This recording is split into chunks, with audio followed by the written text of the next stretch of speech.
요즘 토론토에 패남 경기가 한참 진행 중이라 다운타운의 도로 일부를 막는 경우가 종종 있습니다. 올림픽만큼은 큰 대회가 아니지만 그래도 4년에 한 번씩 북미, 중미, 남미의 41 나라들이 모여서 선의의 경쟁을 벌이는 큰 대회입니다. 이 대회에 참가하는 모든 선수들이 가진 목표가 무엇이겠습니까? 메달을 따는 것이겠죠. 그것도 금메달을 따는 것을 최고의 목표로 삼을 것입니다. 그런데 오래전 주일 설교에서 말씀드린 것으로 기억하는데, 스포츠 경기에서 은메달을 딴 선수와 동메달을 딴 선수 중 누가 더 행복하냐 하면 우리의 생각과는 달리 은메달을 딴 선수들보다는 동메달을 딴 선수들이 더 행복하다고 합니다.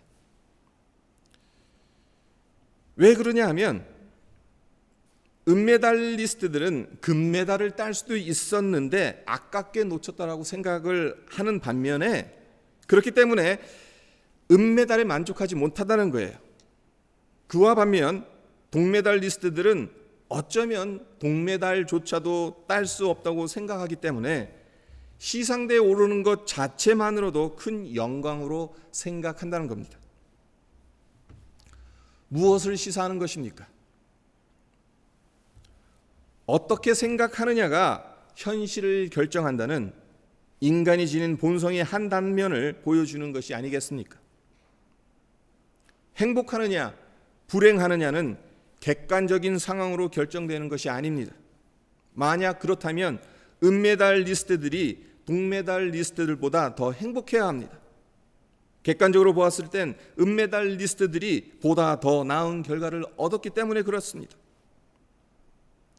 우리의 현실을 결정하는 것은 객관적인 상황이 아니라 주관적인 관점입니다. 그래서 신라권의 저자 존 밀턴이 말하기를 우리 마음은 천국을 지옥으로 만들 수도 있고 지옥을 천국으로 만들 수 있다라고 했습니다. 그렇지요. 최악의 상황에서 최선을 생각하는 사람이 있는가 하면 최상의 상황에서도 최악을 생각하는 사람이 있기 마련입니다. 사람은 자기가 보고 싶은 것을 봅니다. 자기가 보고자 하는 것을 봐요. 자신의 마음에 담아둔 것으로 세상을 바라본다는 겁니다. 그리고 이와 같이 어떤 마음을 갖고 생각하며 보느냐에 따라 우리는 불평자가 될 수도 있고 예배자가 될 수도 있다라는 것입니다. 불평자는 어떤 사람들입니까? 불평할 것들을 찾는 사람들이에요. 그와 반면 예배자는 하나님께 감사할 것을 찾는 사람입니다. 오늘 우리 모두 함께 사도행전 16장 말씀을 읽었는데 여기서 발견할 수 있는 것이 무엇입니까? 예배자란 아무리 어려운 상황에서도 하나님을 찬양할 이유를 찾는 사람이라는 것을 발견할 수 있지요. 바울과 실라가 처한 상황이 어떤 상황인지 보십시오. 바울과 실라는 지금 빌립보 감옥에 갇혀 있는 상황입니다. 어떻게 해서 감옥에 갇혀 있죠? 18절을 보면 바울이 귀신 들린 점쟁이에게서 귀신을 쫓아냈어요. 근데 이 점쟁이들이 노예였나 봐요. 그들에게 주인이 있었습니다. 그리고 이 주인의 점쟁이의 주인들이 이 점쟁이가 더 이상 점을 치지를 못하니까 돈을 벌 수 없는 거예요. 그러니까 손해를 본 거죠. 그래서 화가 나서 바울과 실라를 붙잡아서 관원에게 넘겨줍니다. 그러니까 그곳에서 옷을 찢어버리고 매를 치지요. 그뿐만 아니라 24절을 보면 가장 깊은 옥에 갇힐 뿐만 아니라 발에 착고를 채웁니다. 그런데 놀라운 사실은 바울과 실라가 이러한 상황에서 불평을 하는 것이 아니라 하나님께 찬송을 드렸다는 겁니다. 하나님께 예배를 드렸다는 것입니다. 영적 침체에 빠지게 되는 주된 이유가 무엇인지 한번 생각해 보면요, 그 중에 하나가 눈앞에 있는 문제에 생각의 초점을 맞추기 때문입니다. 문제 자체가 해결책을 가져다 줍니까? 아닙니다. 그런데도 우리는 자꾸 그 문제에 자꾸 몰입합니다. 함몰합니다. 신경과 마음을 문제만 맞추는 경우가 많습니다. 문제를 해결하는 길은 무엇입니까? 10중 8구 그 문제에서 벗어나서 좀 떨어져서 보는 거예요. 바라보는 것입니다. 문제에만 초점을 맞추는 좁은 안목을 버리지 않으면 얽히고 설킨 실타래를 풀 수가 없습니다. 문제가 있을수록 문제에 함몰돼서는 안 됩니다. 그럴수록 멀리 바라보는 안목, 넓은 안목이 필요합니다. 그렇다면 어떻게 문제에서 벗어나 넓은 시야를 가질 수 있겠습니까? 한마디로 예배입니다. 왜 그렇습니까? 예배는 우리의 눈을 우리가 처해 있는 상황에서 돌이켜 하나님께로 고정시키는 것이기 때문에 그렇습니다. 바울과 실라를 보십시오. 그들은 그들이 처해 있던 상황에 초점을 맞출 수 있었습니다. 이렇게 불평할 수도 있었어요. 하나님, 저희가 예수의 이름으로 귀신을 쫓아내었는데 왜 이런 수모와 박해를 받아야 하는 겁니까? 지금 선교 여행 중인데 어째서 매를 맞고 감옥에 갇혀야 합니까? 이렇게 상황을 바라보면서 불평할 수도 있습니다. 하지만 바울과 실라가 선택한 것이 무엇입니까? 그러한 상황에서 하나님께 시선을 고정하고 찬송을 드렸다는 것입니다. 빅터 프랭클이라는 분이 쓴 삶의 의미를 찾아서라는 책이 있어요. 제가 가장 좋아하는 책 중에 하나인데 예전에도 말씀드린 것 같아요. 2차 세계대전 중 유대인 대학살을 상징하는 주된 장소인 아우슈비츠의 수용소에서 있었던 일을 이 프랭클이라는 사람이 회고하면서 썼습니다. 수용소에 끌려갈 때 유대인들이 모든 것을 빼앗기죠. 옷을 빼앗깁니다. 가족 사진을 빼앗깁니다. 지갑, 모든 소지품, 심지어 이름까지 빼앗겨요. 그들에게 주어지는 것은 이름 대신 죄수 번호뿐입니다. 프랭클의 경우 그에게 주어진 번호가 119104였대요. 수용소에서 모든 것을 빼앗겼습니다. 하루가 멀다 하고 많은 동족들이 죽어나가는 것을 보았습니다. 하지만 그런 극한 상황에서 프랭클이 깨달은 것이 하나 있었습니다. 나치 정권이 모든 것을 빼앗아 갈 수 있지만, 심지어 자신들의 목숨을 빼앗아 갈 수 있지만 유일하게 그들이 빼앗아 갈 수 없었던 한 가지가 있더라는 겁니다. 그것이 무엇이냐? 그 상황을 어떻게 반응할 것인가를 선택할 수 있는 마음의 자세, 그것만큼은 아무리 악랄한 나치 정권이라 하더라도 그것까지는 빼앗아 갈 수 없었다는 거예요. 그렇습니다.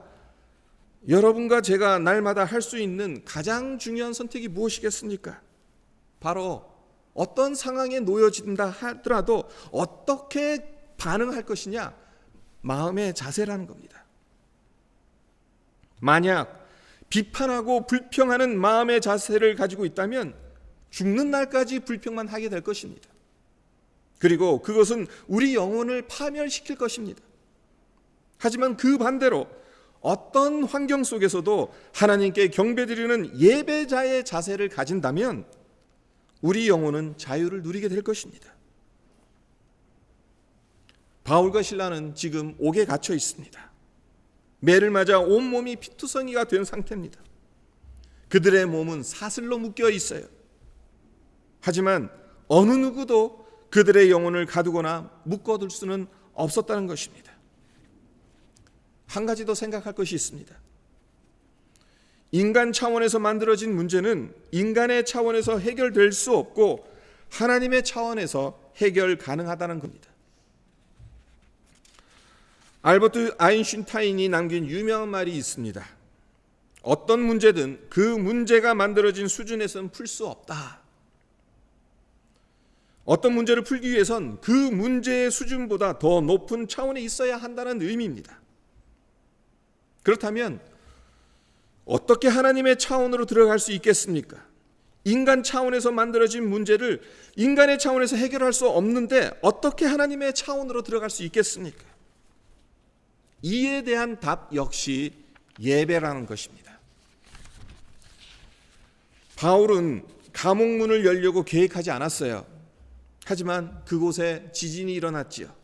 그로 인해 죄수들의 매인 것들이 모두 풀어지게 됩니다. 그리고 이 사실을 발견한 간수는 죄수가 모두 도망친 줄 알고 자결하려고 했습니다. 하지만 바울이 내 몸을 상하지 말라, 우리가 다 여기 있노라 라고 하면서 복음을 전하죠. 그래서 간수가 그날 밤 구원을 받았고 그의 전 가족이 구원을 받고 세례를 받게 되었습니다. 우리 역시 예배 자리로 나올 때 큰 지진이 나서 옥토가 움직이고 문이 다 열리는 것 같은 영적 기적을 계획하는 것은 아니지만 예배 중 그러한 영적 지진을 경험할 수도 있습니다. 하지만 지진이 나고 옥문이 열리는 것보다 더 큰 기적이 무엇이었습니까? 간수와 그 식구들이 이 일로 인해 주님을 영접하고 구원을 받았다는 사실입니다.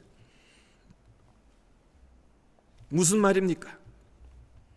하나님을 만나는 것 자체가 문제를 해결받았다는 것입니다.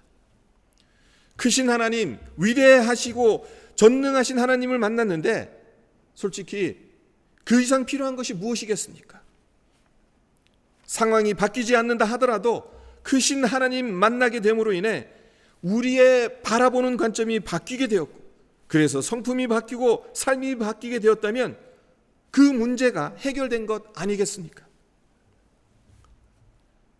어떤 통계에 따르면 하루 24시간 동안 자기 자신에게 5만 번 가량 이야기를 한다고 해요. 그러니까 자기 자신에게 계속 이야기하는 거죠.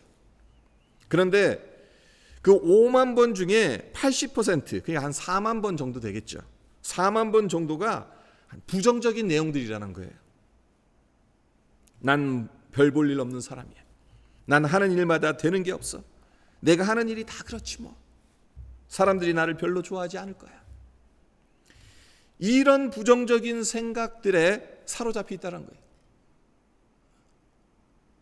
하루 종일 5만 번 내 스스로에게 이야기를 하는데 그 중에 4만 번을 이렇게 부정적인 생각들, 이런 것에 사로잡혀 있게 된다. 그렇게 되면 어떻게 되겠어요? 하나님을 올바르게 예배 드리는 것에서 멀어질 수밖에 없습니다. 우리가 지니고 있는 세상적인 생각들, 죄악에 오염된 성품들로는 하나님을 만날 수가 없습니다. 우리의 삶을 올가매는 사슬은 어떤 상황이나 문제가 아닙니다. 부정적인 생각들, 불평하는 마음이라는 것을 우리가 기억하였으면 합니다. 예배는 삶 자체입니다. 그저 주일 1시간, 2시간 나와서 주님 앞에 예배 드리는 것, 그것이 예배의 전부가 아니에요. 우리의 삶 자체가 예배라는 것입니다. 평상시 어떤 상황 속에서도 그 상황에 대해 어떤 반응을 할 것인가? 불평하는 자로 남아있을 것인가? 아니면 하나님께 찬양과 감사를 드리는 참된 예배자로 살아갈 것인가? 이 질문은 삶 전체를 통해 지속적으로 반응해야 하는 질문인 것을 우리 모두 우리 마음속에 새겼으면 합니다. 그리고 이 질문에 바울과 실라처럼 믿음으로 반응하는 복된 삶이 되기를 주님의 이름으로 축원드립니다.